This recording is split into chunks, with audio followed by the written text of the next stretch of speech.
Hello. Today, we're going to dive into the 16 English tenses, which are incredibly useful for making your communication precise and sophisticated. We'll cover how these tenses are organized into 4 main time frames: past, present, future, and future in the past, and 4 aspects: simple, continuous, perfect, and perfect continuous. Hello. 16 tenses sounds like a lot, but I'm ready to learn. So 4 time frames and 4 aspects combined to make 16? That is exactly right. They form a systematic framework, which makes them easier to learn. Let's start with the simple tenses, which are the most basic forms for describing an action. Do you recall what the simple present tense is used for? I think simple present is used for things that happen regularly, like habits, or for general truths, like the sun rises in the east. Is that right? That is perfectly right. The simple present is for habitual actions or facts, like your excellent example, the earth revolves around the sun. Now moving to the past, the simple past describes an action that was completely finished at a definite time. Can you give me a short example of that? Okay, so if it's finished at a specific time, maybe something like, I ate breakfast this morning. That is a clear example of the simple past. She finished the test yesterday is another great example, showing a completed action in the past. The third simple tense is the simple future, which just describes an action that is going to happen later. How would you structure a sentence using the simple future? I think we use will for the simple future, right? So something like, I will study tonight. Exactly. Using will works well, such as in the example, they will attend the meeting next week. Now for the last simple tense, simple future in the past. This one uses would and describes an action that was expected to happen later, but from a past perspective. For example, he said he would call me later. What does that sentence imply about the time of the call? So he said he would call me later means that in the past, he intended to call me at some future time. But we don't know if he actually called, right? That's a very insightful interpretation. It correctly captures the past intention for a future action. Excellent. We have covered the 4 simple tenses. Before we move on to the continuous tenses, can you quickly state the main purpose of the simple present tense again? The simple present is for habits and facts, like things that are always true or happen routinely. Great summary. Now let's move on to the continuous tenses, also known as the progressive tenses. These tenses focus on actions that are ongoing or incomplete. Let's start with the present continuous. What action does it describe? The present continuous is for something that is happening right now, at this moment. Like, I am talking to you now. Is that correct? That is absolutely correct. The present continuous describes an action happening at this very moment, such as, the students are studying grammar. The past continuous describes an action that was ongoing in the past, often interrupted by another event. For instance, I was reading when the phone rang. Can you try creating a sentence where one past action interrupts another ongoing past action? Okay. How about, she was walking to the store when it started raining. The walking was ongoing, and the rain interrupted it. That is a perfect example of the past continuous tense. The walking was in progress when the rain started. Next up is the future continuous. This tense describes an action that will be ongoing at a specific time in the future. For example, at 8 p.m. tomorrow, we will be watching a movie. What 2 elements does this tense clearly define? The future continuous defines a specific time in the future and an action that will be happening at that exact time. Exactly right. It pinpoints a specific time and emphasizes the ongoing nature of the action at that moment. Finally, we have the future continuous in the past, which uses would be being. It describes an action that was expected to be happening in the future from a past viewpoint. For example, I knew she would be waiting for me when I arrived. What is the key difference between this and simple future in the past? The simple future in the past uses would and is about a planned action, like he said he would call. The future continuous in the past uses would be being and is about an ongoing action that was expected to be happening, like an activity already in progress. Is that it? That's a fantastic distinction. You got it. Simple future in the past focuses on the future action itself, while the future continuous in the past emphasizes the ongoing state or duration of that expected future action. We have now covered the 4 simple tenses and the 4 continuous tenses. Before we jump into the perfect tenses, can you quickly explain the main purpose of all continuous tenses? Continuous tenses all describe an action that is ongoing or in progress, whether it's happening now, was happening in the past, or will be happening in the future. They show that the action isn't finished. That is an excellent summary. They all highlight that the action is incomplete or in progress. Now let's explore the perfect tenses. These tenses are special because they link 2 points in time, often emphasizing the result or completion of an action. Okay, so the perfect tenses connect the past to the present, or the past to another point in the past, right? I remember the word have being important here. You are absolutely right about the connection between time points, and have is a crucial helper verb here. Let's start with the present perfect. It describes an action that started in the past and continues to the present, or an action completed in the past but with a result relevant right now. Can you try creating a sentence using the present perfect that shows a result relevant to the present? How about, I have lost my keys? The action happened in the past, but the result is that I don't have them now.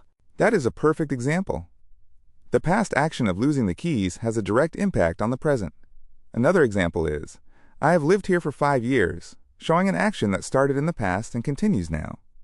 The past perfect is next. This tense describes an action that was completed before another past action or time. For instance, he had eaten dinner before I got home. Why is the past perfect necessary in that sentence? It shows which action happened first. In that sentence, he ate dinner, and then I got home. The past perfect shows the earlier past event. Precisely. The past perfect clarifies the order of events in the past, showing the action that was completed first. Moving on, the future perfect describes an action that will be completely finished before a specific time in the future. For example, by next month, I will have saved enough money for the trip.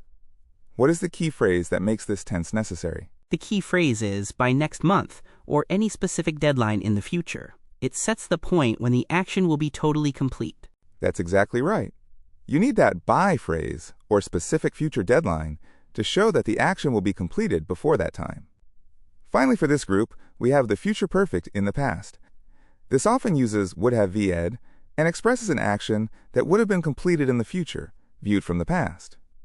For example, he assumed his package would have arrived by now.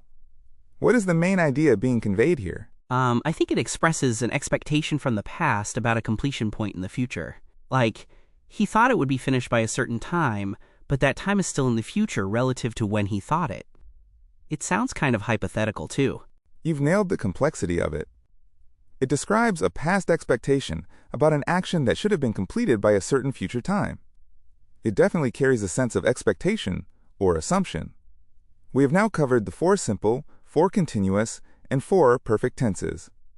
Before we finish the lesson with the perfect continuous tenses, can you briefly tell me the main function of the present perfect tense? The main function of the present perfect is to link a past action to the present, either because the action is still continuing or because the result of the completed action is important right now. That is an accurate and concise summary.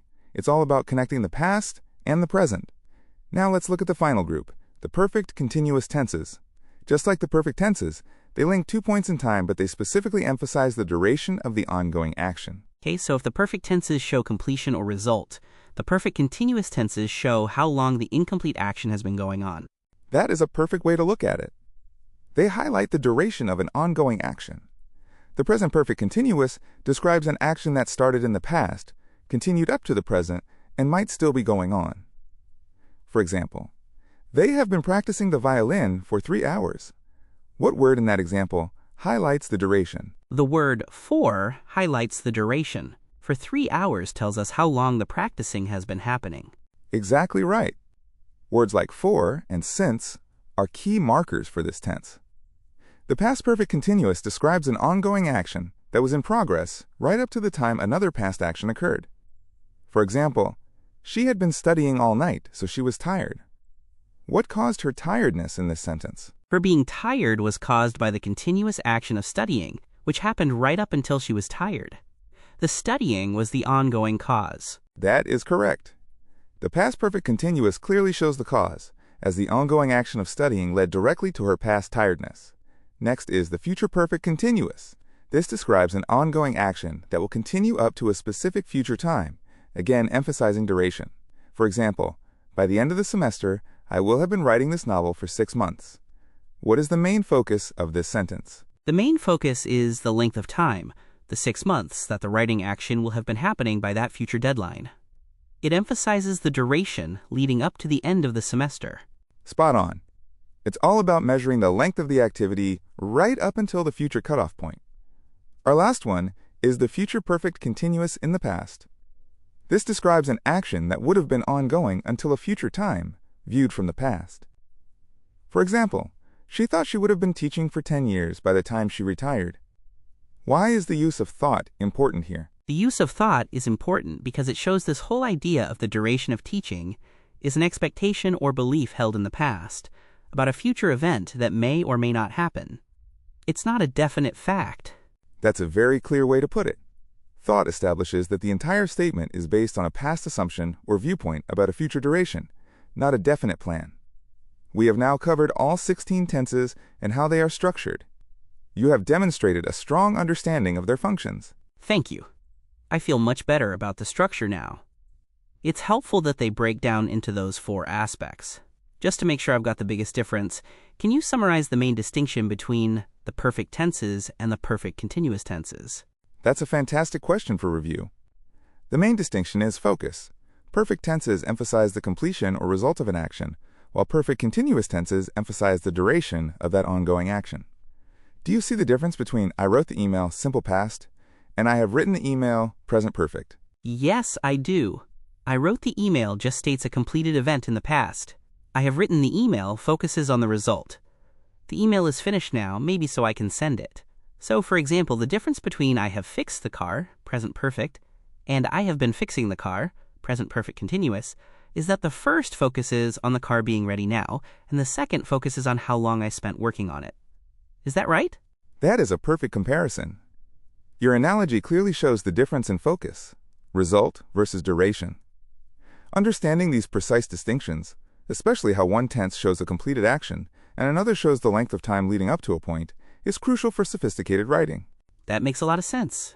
So if I'm filling out a job application and they ask about my experience, I would probably say, I have worked in this field for 5 years, present perfect, to emphasize the duration and continuity, rather than just, I worked there. Is that a good real-world example of choosing the best tense for the focus? That is an excellent real-world example of choosing the right tense. Saying I have worked emphasizes that the experience started in the past and continues to the present, making the duration relevant to the application right now. You've done a great job mastering the structure and nuance of the 16 tenses today. We've covered all the key content,